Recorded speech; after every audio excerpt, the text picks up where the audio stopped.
Hey everybody, it's Tony. I have a question. It's a challenge that we faced. If you have a company, and as all companies do, they license software from third parties, in this case web apps, that help the internal um, day-to-day operations of the business.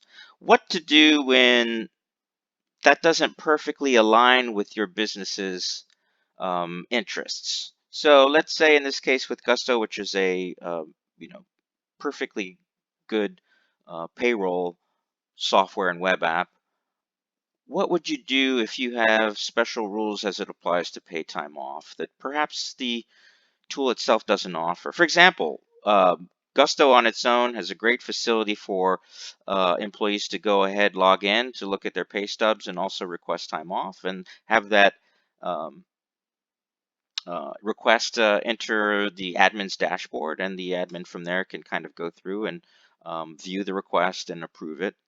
But that's about it. So a basic example here is, what do you do if someone comes to request time off and they actually want to ask for more time off than they actually have saved up? What to do then? So here, for example, it says you have 14 hours remaining.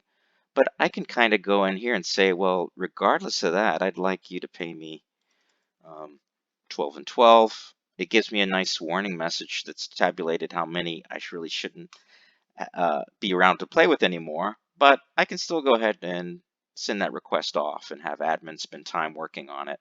But if this is part of your day-to-day operations, and if this is a hard and fast rule that, much like in a bank account, you can spend as much as you saved and no more than that. Um, what would I do for that? So the old way of doing something like this would be to say, well, let me first look ahead inside of my settings in this web app, and maybe there's such a setting that allows me to enforce this. Well, I we did try that, and there is no such setting. A second approach would be, okay, well, this is causing a little bit of pain for us. Why don't we go ahead, speak to customer support over there? Perhaps there's a feature that's being implemented, or perhaps there's a um, second tier of service that we could subscribe to that might have such features. Well, we're able to do that, but of course the answer comes back that we don't quite have what your individual company is looking for here, and it could be a great feature in the future, but we just don't have it. So what do you do then? Um, so the other old-fashioned way was just having a explanation inside of a Google Doc that you'd have your employees look over, that will explain the rules and say what you do. If you do it this way, then you can go ahead and get approved. But it's really leaving too much to the burden of the admin who comes in here. And as you can see here, these are all for about a year's time or so. Many requests that came in where an employee was simply asking to spend more than they had saved. So when you've tried all of these approaches and you've realized, well, it was a good attempt, but quite frankly, we're still consuming a lot of time. We're producing a lot of churn between employee and admin, who's needing to each and every such request um, come in, deny it, try to guide the person who made the excessive request to resubmit the proper way.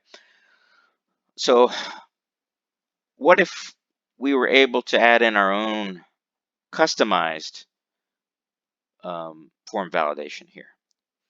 And what if we were able to, instead of relying on a document buried inside of the cloud somewhere for the employee's behalf, why don't we just explain the rules here inside of the request paid time off um, window?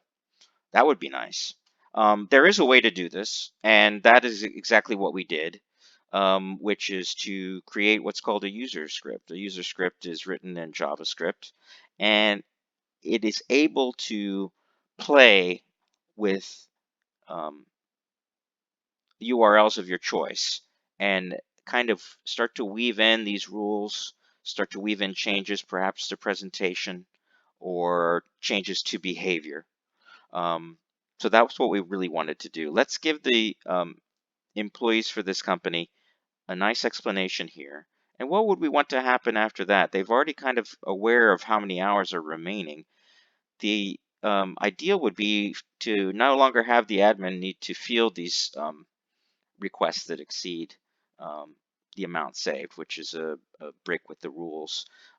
So it would be nice if we were able to come in and kind of disable this button that sends that admin a request. So let's try to gray this out, provide a nice explanation, and then we kind of have everything we need to save the company loads of time, both on the employee side and the admin side. So we created this user script called Gusto Cleanup or Gusto Cleaner. And let's take a look and see what it will do for these Gusto pages after it's been implemented. So, okay, here we are with the user script running, and the user comes in here, navigates through the menus, reaches time off. And what we're doing here is we're starting to add new behavior. So we're looking for changes in the nav here to time off, because at that point we have this magical button which leads to a modal pop-up, and we're starting to um, listen for events. And that's exactly what goes on here. So as soon as this button clicks, now instead we have this newly added section here describing very clearly what the rules should be for your request, which is terrific. The next thing is we're going to want to put in a number of hours here, and we want those, just like I was illustrating before, to exceed the acceptable amount.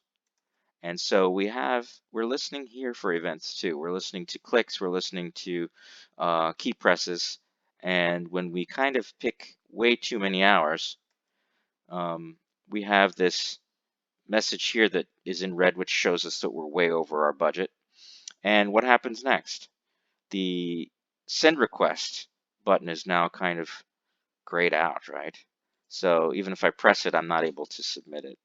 But I'm kind of 10 over the number of hours. So if I went back down to a reasonable amount, 14, I have that many. So I can actually send the request. But as soon as an event happens here with a change and goes over it, look, it's beautifully kind of grayed out here.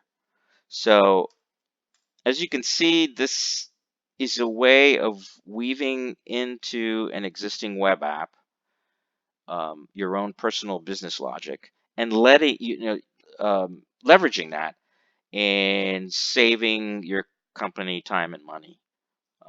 And this is just one example of a script. I'll be having some more videos coming out that are even more powerful. This is a very simple example, but your companies as well can leverage these techniques in order to make it automated, make your business logic something that's not up for manual enforcing, but kind of is right there for you in front of you, whether that be providing very handy information to your user or changing the business logic of the web app itself. So everything else is still kind of the same here, but we've kind of just added a nice guard here so that if anybody goes way over the mark, we're protecting the company itself, both the employee who would make the kind of accidentally bad request, as well as the admin who would otherwise have to field yet another bad request and explain why it's bad and how to fix it. So anyway, that's it. My name's Tony. I hope you enjoyed this tour through our little user script and what it can do for you through, in this case, weaving in your own customized business logic in the form, in this case, of um, what do you call it? A nice guard here through form validation. Thanks again. Talk to you next time. Bye.